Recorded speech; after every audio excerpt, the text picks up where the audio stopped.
squeezing right down on the inside to our number 45. This is Lee Tidman in the lineup, so well done to Lee. He's qualified on pole, and the man from Taumarunui on the Team Bike Talk Racing RS 450. It's a Honda RS chassis with the Yamaha 450 engine on board. It's the Honma or the Yamda, whichever way you want to put it, half Honda and half Yamaha. Here we are under starters orders today. Well done, great flag. I don't think we've seen a false start here today.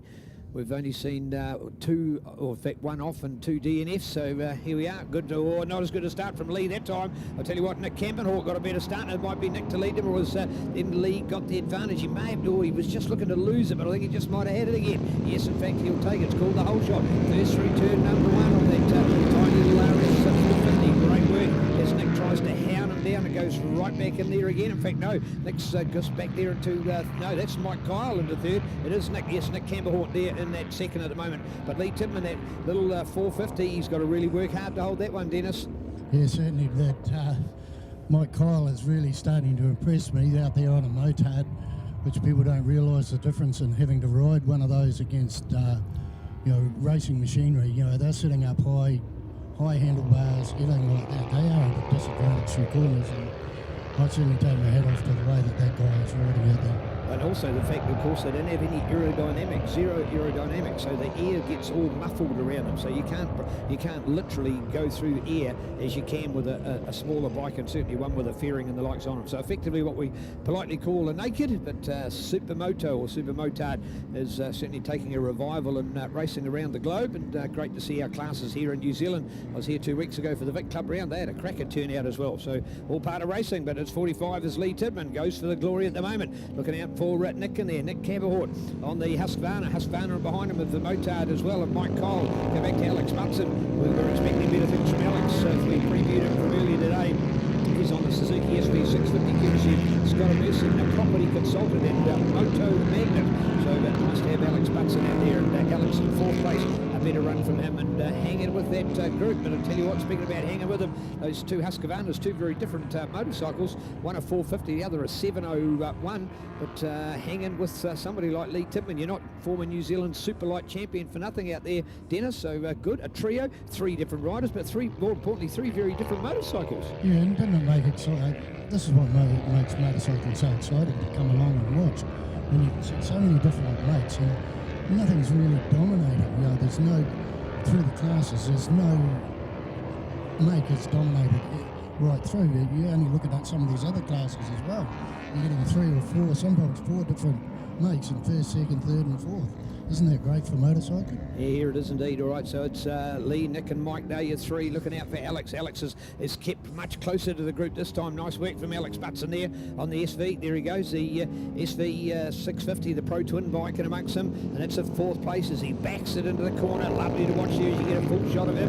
Courtesy of the Ctas. We get excited about some great NV motorcycles in the medium racing here now. And out in front again with Lee Tidman going to in the Campenhawk on the NV motorcycle. Husqvarna behind him, Mike Kyle also on the Husky, but that's the big FC 450. Of course, original livery is a motocross bike, and then converted into a motard machine. Had the opportunity to see one of these in action in some motard racing late last year, and so you get hooked up, I suppose, and thinking of the conventional Japanese brands, but Husqvarna, of course, are now making a spectacular bike on the world moto scene. You've only got to look at Jason Anderson's performance in AMA Supercross and Motocross to realise that.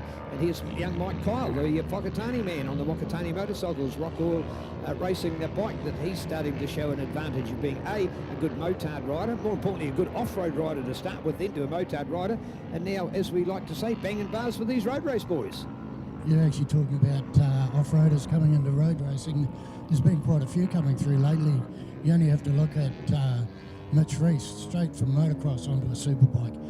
Man, that man, boy, must have guts to do that. I don't care what anyone says, to go straight from a motocross bike to a superbike. He didn't stop halfway, didn't go to 300s or 600s along the way, as Dennis is nodding his head here and agreeing with me. Exactly. What a hero he is. Damon came through the leads about 600s before he went up there. Man, what it just shows you the grounding that people can get by racing motocross and then coming road racing. You have a look at our lineup. In fact, a good reflection of it this year. Daniel Meakin, former North Harbour mini motocrosser as a young kid, who used to race next to him, Avalon Biddle as well. The two of them were on little peewees together. So as you rightfully say, Dennis, picking up that racing. But even in our superbikes alone, Dan Metham, Scott Moyer, Damon Rees, Mitch Rees, Sloane Frost, there's your top 5 in New Zealand, and they've all come from an off-road background. So Mike Cole showing us the advantage that you can get for it. Yeah, actually, you're saying that. I actually have the whole, those 5 people on Facebook, and it's amazing that they still go out on weekends and do a bit of motocross or a bit of trials riding or something like that. They're out in the dirt on weekends when they're not road racing. And what about the fact that Sloane's young boy Nixon, they've taken him karting as well at a young age, and I think it's neat because I don't care what it is. It doesn't matter. They could be solo speedway. You've got an affection towards that. Look at young Bradley Wilson Dean, what he's doing internationally now for speedway racing. Long time since we've had a speedway name up there to the fore, but it's on 2 wheels. That's the most important thing, Dennis. Actually, talking about Bradley Wilson, I see that he's been taken under the arm of the great Bruce Cribb, and he's now going ice racing. Yes, see the photo of those tyres? Oh man, they scare me to bits. Was it 126 spikes on the rear and 96 on the front? Wow, yeah. How'd you like to fall off with one of those staring at your back? All right, don't even think about that one. Yes, indeed, a nice photo with Bruce and, of course, Bradley's father, Darren's now just joined him over in the UK as well, so that made a nice trio of them on the photo for sure. All right, back to our racing here at the moment as we love motorcycle sport, no matter where it's happening or what's going on. Isle of Man coming up, all the excitement. Remembering Sky's going to have it. I'm not doing an ad for Sky, folks. More importantly, just tell you the fact that we're going to have more comprehensive coverage from Sky. In fact, I don't think it was as good as this last year or any year in the past, so we're going to get some great coverage of it. So you've got to stay up a little bit to watch it, but hey, work's overrated anyway, and for those that are lucky enough to be retired, well, you can just turn your life around and live at night time. If you want to on that one, Dennis, and then go back to sleep in the day, you've done a bit of shift work in your time, you'd be used to it, wouldn't you? Oh, I certainly have. I don't know, the Isle of Man is just a world of its own, and I've actually got on the bucket list to get there. I keep saying I'm going next year, but for some unknown reason I don't make it.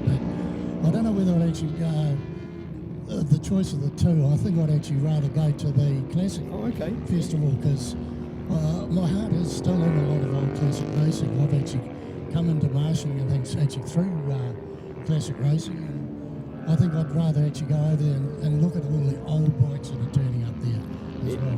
Valid point indeed. All right, talking about Isle of Man, which kicks off next week. So here we are, back to our racing here at the moment. Checkered flag time. There it is for Lee Tidman. Well done to Lee. The Tamarunui man brings it home on the Tidman Contractors Bike Talk Racing Machine. Second place going to Nick Camperhort. Mike Kyle on the motard, who we've been talking about extensively, because that's the upright bike, no fairing, and he has just smoked that motard lineup. It's incorporated. It goes all the way back to Chris Andrew, in fact, and he's a very good rider now. If you were to look at a field just 2 years ago, Chris Andrew would have been a rider to have well been, side by side might have been a change. I think Chris Andrew got pipped. I think Chris got pipped, or did he? No, he got it. Sorry, Dave Aitchison. The two of them in there. What was the margin? The margin, next to nothing, 0.046, 46 one-thousandths of a second. Nothing between them. I tell you what, that was no more than about the front half of the front wheel. It was super tight, and I thought for a minute it was going to be a change there for Chris, but he held out Dave Aitchison, the old demon, the dairy farmer from